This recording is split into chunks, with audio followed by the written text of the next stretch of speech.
PWA, or in fact any kind of web application, may need to store or persist data at the client. IndexedDB is a complete database at the client. IndexedDB is a fantastic solution for structured data that are indexed with a key. You can make use of IndexedDB with complex objects like arrays, images, videos, etc. IndexedDB is object oriented, so similar to other local storage solutions like web storage, which makes use of key value pairs. IndexedDB also makes use of key value pairs. IndexedDB is asynchronous in nature. That means the database operations are totally independent, or in fact they do not affect the operations of the application. However, using IndexedDB has got some disadvantages as well. The most important one being it is totally dependent on the browser.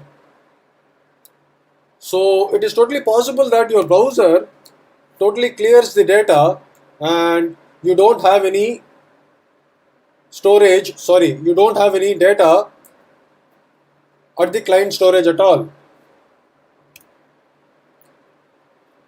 Also, if you are using the browser in private mode, no data will be stored or persisted. And if your browser's local storage quota is complete or full, additional data may not be saved. It is also possible that your browser does not support IndexedDB API at all, in which case you cannot write a web application or a PWA for which IndexedDB is to be used. Apart from browser dependency, it is also not possible to have a server-side synchronization or server-side database synchronization if that is the requirement.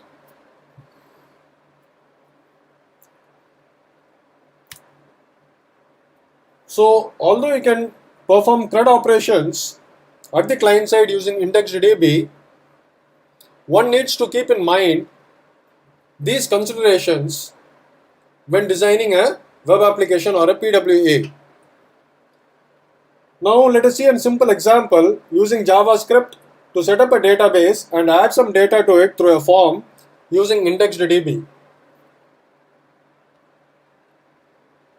So here in Visual Studio Code, I have a folder named IDB which contains two files, index.html and app.js. So the idea of this program is to have a form which contains two input text fields, one for name and one for department, and whenever the user clicks the button, these data is saved or stored inside the IndexedDB database. So for that, within index.html we create the design, and for the functionality we link it to app.js wherein the database operations occur. So the linkage is in line 17. So in line 6 through 16 we have a form which contains two div elements. The first div element contains the input of type text having the ID name. The second div is a input text having the ID department. So if you open up index.html, you get a simple form like this. Our idea is to have the name and department entered by the user saved to the IndexedDB database when new student button is clicked. That functionality happens inside app.js. Inside app.js, we define the variable and the constants in line 1 through 4. So one is let db, we create a variable called as db and have constants name and dept to represent our name input text and dept input text in index.html, these two guys, and we have form to represent the form itself within the HTML or inside the HTML. So in line 6, inside window.onload, we write the functionality of the database operations. So in line 7, we have a call called as window.indexeddb.open that essentially creates and opens a student database on indexeddb. The second parameter here is the version number. So the result of opening the database is saved in REQ. So if that was a success, we print out a message successfully opened the database for request.onSuccess. In case of an error, for request.onError, we print out a message to the console, error opening database. Now, on upgrade needed is a function which gets executed exactly once, or which gets fired exactly once. So this is indeed a good place to define our schema and index.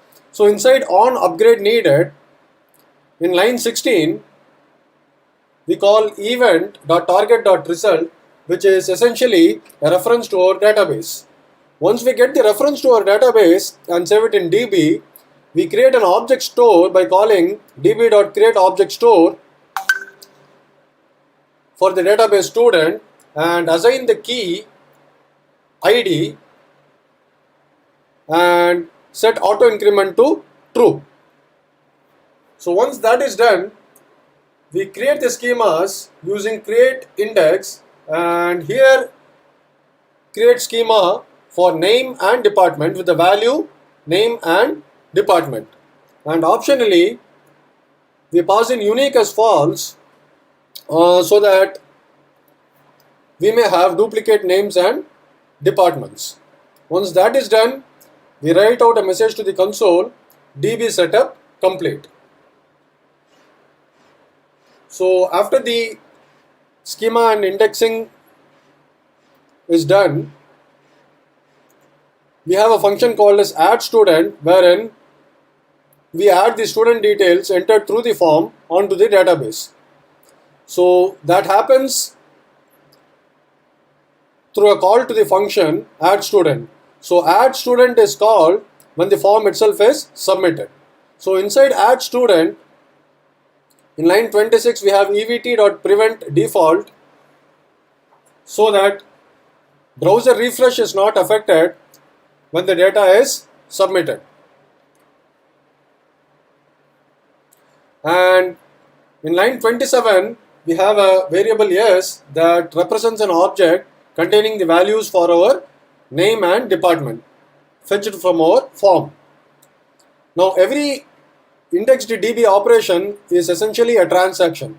So we create a transaction in line 28 for the database student and set its mode to read write.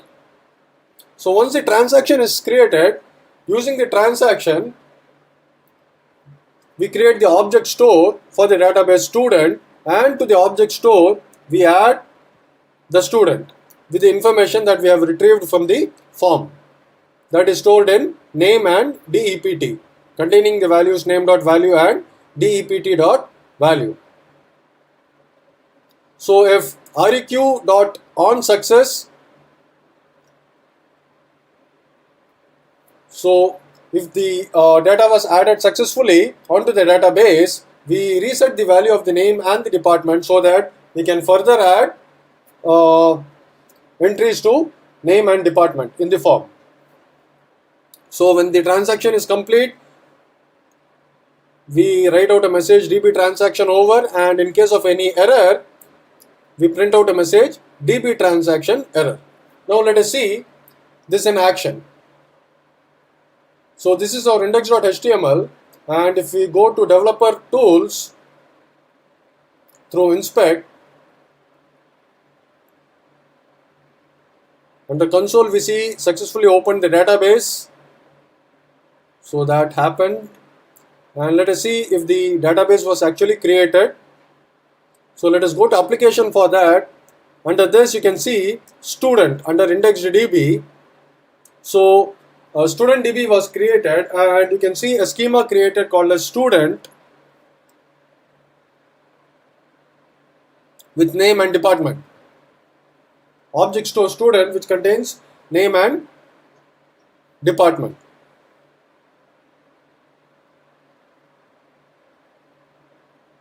So let us now enter a name and department and hit new student and see if those data go inside the object store.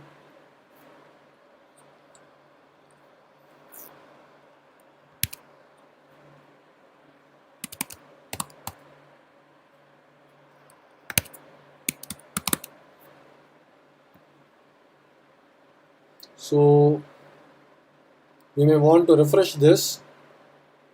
Yeah, we can see CSE and the value as Mohan, and the department CSE with ID 1.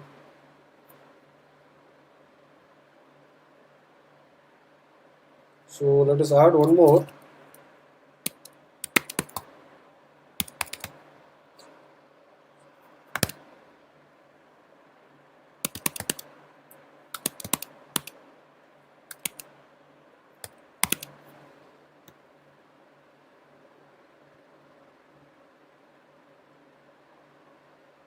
So as you can see,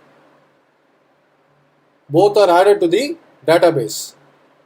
Mohan having the ID 1 and Sandeep belonging to BME department having the ID 2. In a similar fashion, other operations like retrieving this data and putting this particular data onto the HTML or deleting the data as per the application requirement can also be done. Thank you.